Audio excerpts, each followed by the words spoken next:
So let's continue with this. So we're going to get into the next 3 parts of Ruth's covenant to Naomi. And if you missed the first part, the page, I encourage you to go and watch that, because I got into what a covenant is, a family by choice, what a family by choice is. And I also did the first statement of Ruth's covenant vows to her mother-in-law and kind of gave the backstory to this text in Ruth. But we are in the second part of Ruth's covenant vows to her mother-in-law, which is, your people will be my people. So I'll tell you a story that happened to me, I think about 25 years or so ago. I was talking to a ministry colleague of mine. We were at a conference and we were both speakers, and she was a black woman, and we were talking about racism. And again, keep in mind, this is 25 years ago. When you know better, you do better. And I used the common chant of the white privilege: I don't see color. So this friend, a woman of faith that I respected, a minister, looked me dead in the eyes, and with all the seriousness of someone who was just over it and was no longer going to be coddling people's selfish fragility, said, "Then you don't see me." Of course, after my shock and my 1,000 qualifying, "No, wait, but I'm not," statements, she responded even more clearly. "If you don't see me as a black woman and know what that means, you don't know me at all. You choose not to want to enter into the understanding of what color means to me because it makes you uncomfortable, and you don't want any responsibility in that. I don't see color as the most disrespectful thing you can say to me." And that changed me. Again, about 25 years ago. So when Ruth says, "Your people are my people," this means you can't have a real relationship. This was the second part of the covenant vow that Ruth made to Naomi, her mother-in-law. You can't have a real relationship until you understand and keep working on understanding who your people are. Remember, Ruth was a Moabitess. She was not a Jew. She was embracing a people in their totality, her mother-in-law's people. She was saying to Naomi, everything you have ever experienced, every blessing, every heartache, every hope and desire, expressed and unexpressed, every injustice, both systematic and personal, I endeavor to understand. And this is a journey of continual endeavoring. It's not, okay, I get it, which is what we tend to do with chosen families, right? Okay, you explained it once, I get it. The understanding in chosen families never ends. When this kind of covenant is expressed, be it in marriage or in friendship, this kind of chosen family relationship, I must tell you that the full measure of this pledge is something that you have yet to learn. It is not a once and done thing. You will need all the virtues which God has given you, and many more yet to be developed. You don't just commit to staying together, whether it's a marriage or a friendship or an extended family kind of situation. You commit to loving, to challenging, to encouraging each other well, and also embracing all the change that the future holds. Now, let me ask you this, and I'm going to wait while you post. Why is it that when we develop a relationship, we fast track to how we think we understand the person, what we think we know of what they are, and then we don't want to work on the relationship anymore? Why is our comfortability, our comfort, more important than growing and understanding? What are your thoughts on that? Why do we stop the growth? Hey, Miss Gwen. Hey, Evelyn. Good to see you both. I love that you're all together, by the way, with this. Hey, Alicia. Shabbat Shalom. Shabbat is exactly right. So I'm looking for comments on why we want to stop growing when we're in relationships. Why do we get lazy? Why do we quit growing?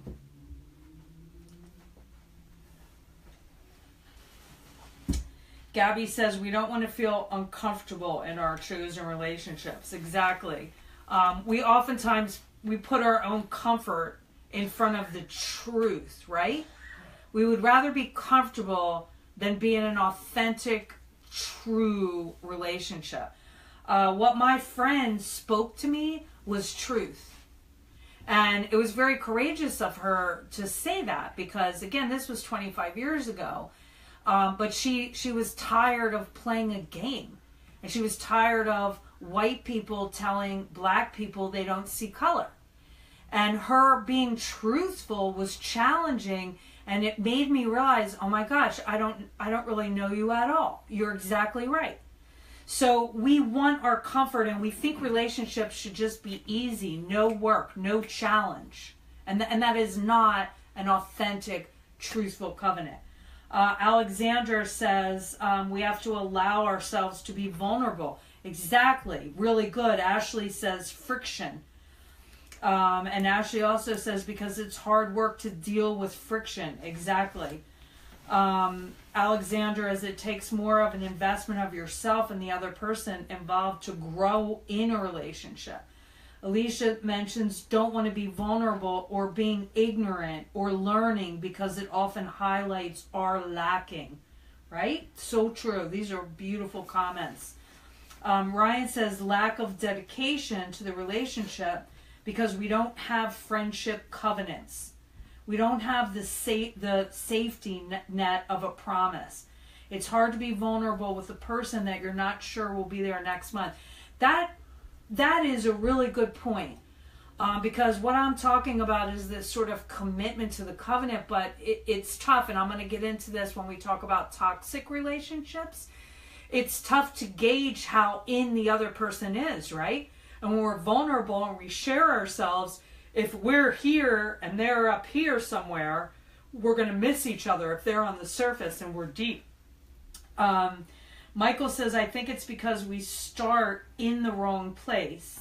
In choosing a mate, we put sexual attraction before covenant. Really good point.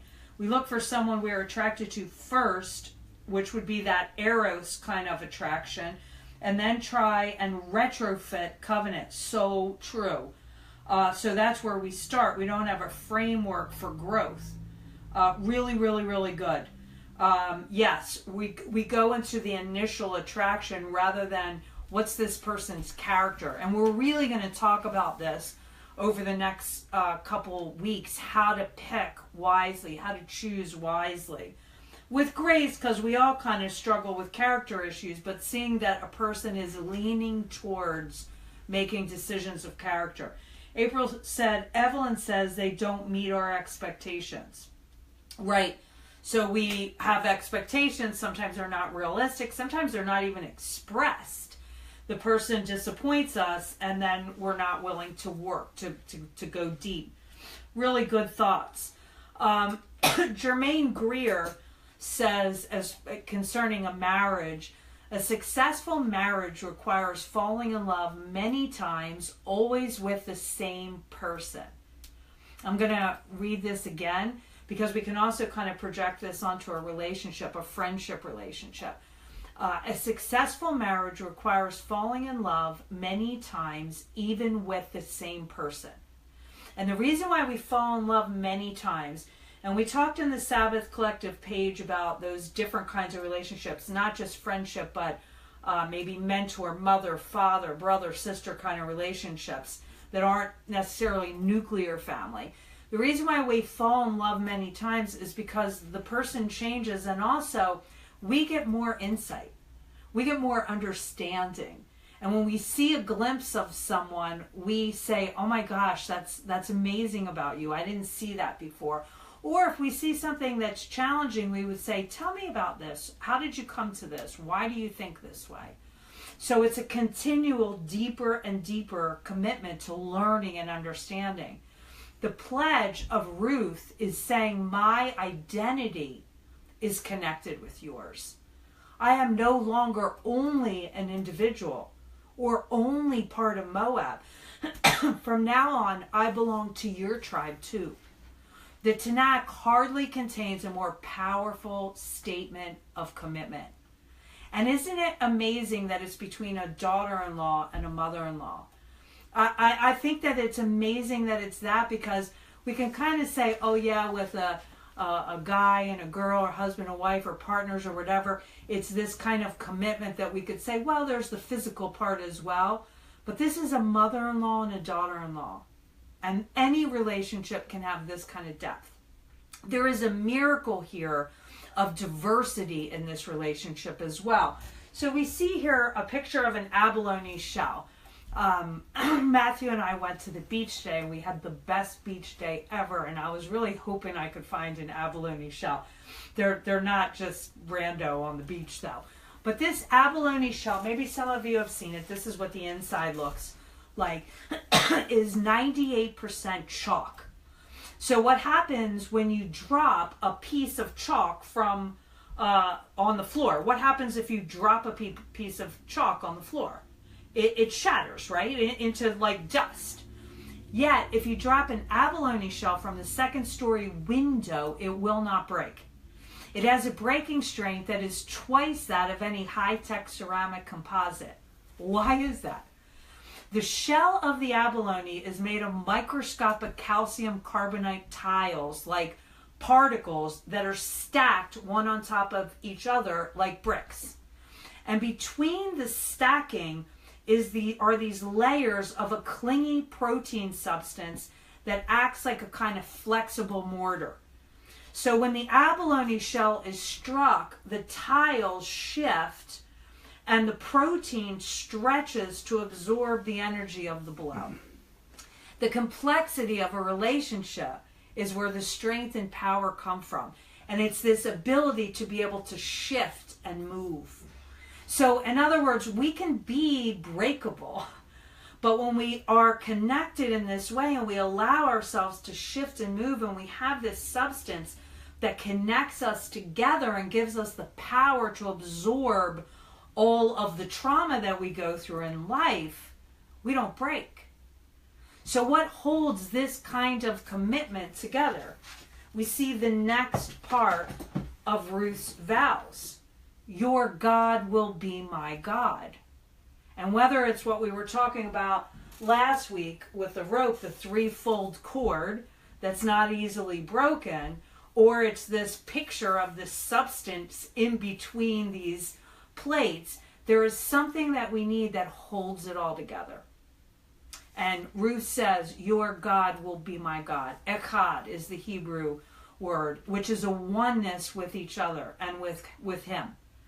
A lot of times in relationships, when one talks about serving God together, the question of, that's for you, not for me. I don't want to give up and fill in the blank. Having sex or giving up my money in some way to feed the poor, or I don't want to serve, or whatever it may be, is what they don't want to give up. But let's look at the sacrifice Ruth made here in her saying this. Because as Ryan said here in this comment before, what we see as far as covenant relationships today is very different, very surfacey. Of course, we live in a culture that condones that and enhances that. But what we're trying to be is people of the kingdom. We want more. We don't want to settle for what the world has out there. We want more. We want deeper. So when we understand what Ruth said, when she said, your God will be my God, my gosh, sometimes people don't even want to be friends with you because they want to be able to talk about women's body parts in ways where it's offensive to you, and they don't want to even honor that. They don't want to give up anything, right? But let's look at what Ruth gave up when Ruth said, your God will be my God. She's a descendant of Moab. Moab is the child of Lot. Now you remember Abraham and Lot. And Abraham and Lot were in Sodom and Gomorrah, and then God brought them out, and Lot's wife looks back and turns into a pillar, right? And then Lot and his daughters get taken out, and then Lot has sex with his oldest daughter because they think they're the last people on earth, and the daughters want to have children, and they have this child of incest, okay? Lot and his daughter. And from this child, this is a sworn enemy of Israel. In fact, Deuteronomy 23:3 and Nehemiah 13:1 both proclaim that no Moabite shall ever enter the tribe of Israel. Well, Ruth married an Israelite. Mahlon was her husband.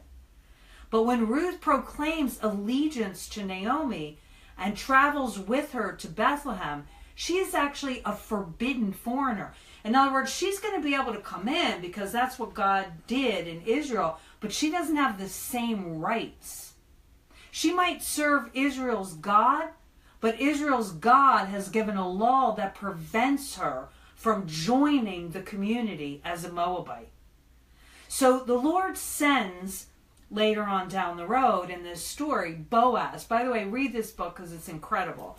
Who has his own messy heritage with prostitutes and everything else. And by the way, both of them happen to be in the lineage of Yeshua. So Boaz comes and redeems her and Naomi. But here's the thing. She didn't know she was going to be taken care of when she commits to a God and a land that she would always live like a foreigner in. That's covenant. That's sacrifice. We don't see very many people making that kind of sacrifice for a covenant. Serving him together is the glue, the strength. Living in a family by choice is best done with the power of the Lord, because we really don't want to give up anything, right? So the only way we can really do this effectively is, as Amos 3:3 says, how can two walk together except they be agreed? It's difficult to do this.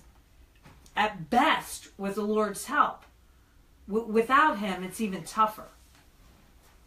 Number 3 is, where you die, I will die, and there I will be buried. There is an expectation of forever here. Nothing will separate this family by choice. Nothing. That's an unbelievable thought. Nothing will separate this family by choice. Absolutely. I just want to make sure I have the right one. Absolutely nothing. So here's the thing with this. When we enter into relationships by choice, when we say to ourselves, I'm choosing this covenant, I commit to this, and I mean this seriously, why do you think that we're not able to say forever and ever? What do you think hinders us from saying forever and ever? And by the way, we meet on Friday evenings as a group, and many people watch on their own after Friday evenings, and we're still connecting, we're still connected, and we're living in different states, a lot of us. Why are we committed to this community? And why are some people so afraid to say forever? Let me see your thoughts on that. What scares us about forever?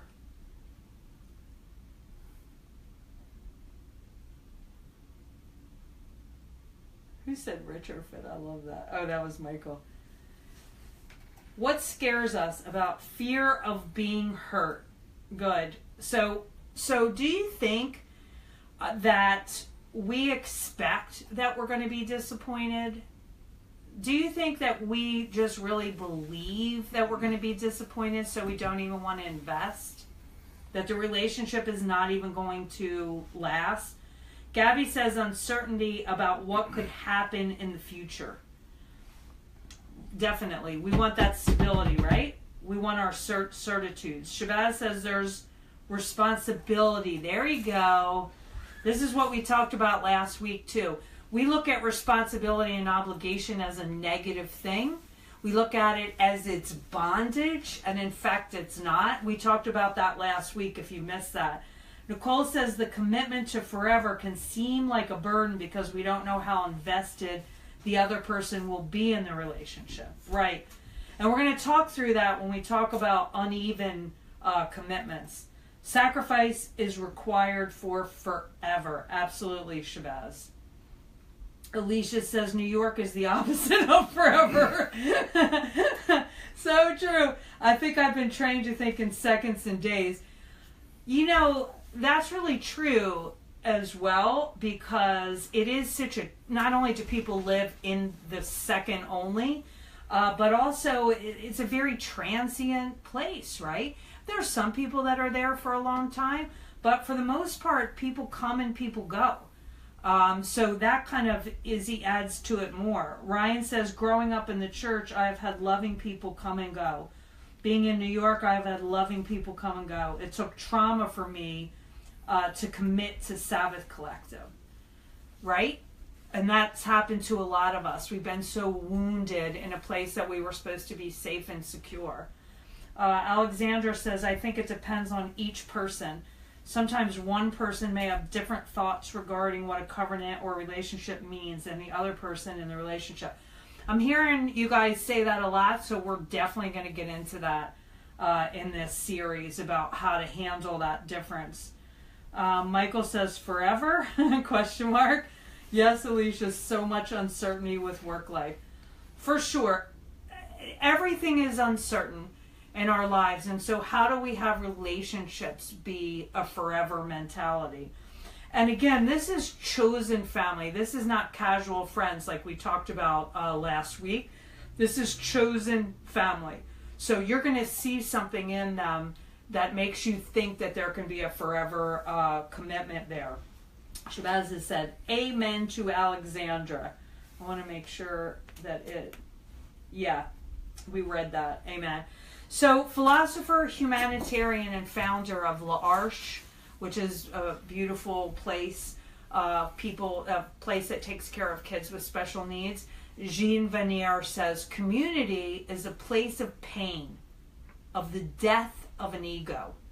In community, we are sacrificing independence and the pseudo-security of being closed up. We can only live this pain if we are certain that for us, being in community is our response to a call from God. If we do not have this certitude, then we won't be able to stay in community. So, in other words, we have to know, and I'm going to find this card, we have to know that community, that relationships, that covenant is from God. God is the creator and the curator of this covenant relationship. That's the only way we can really commit to it, because again, it's continual, it's hard work. We keep on committing to the covenant. And so we have to be certain that God has designed us for this so that we're committed to it. We choose a family and we are committed to them. And that requires a certain loss of your own privilege, right? And boy, we hate that. Our culture tells us that when we get into a relationship, it should be easy and nothing should be hard and there should be no loss. And anything that feels like responsibility or sacrifice or obligation or loss can't be good. And actually, God tells us it couldn't be further from the truth. And my Lord, Ruth is really the example of this. She gives up everything for covenant. There is no safe environment. C.S. Lewis writes in The Four Loves, to love at all is to be vulnerable. Love anything in your heart will certainly be wrung and possibly broken. The only place outside heaven where you can be perfectly safe from all dangers and perturbations of love is hell. C.S. Lewis says the only place you're really safe from the dangers of love is hell. He's right. For wherever you go, Ruth says, I will go. And wherever you stay, I will stay. Your people will be my people, and your God will be my God. Where you die, I will die, and there I will be buried. And so we who are in covenant with each other, and the Sabbath Collective, and all of the people that you are in covenant, a chosen family with, we're going to continue to learn how to grow in our ability to do covenant well. Shabbat Shalom. I love you.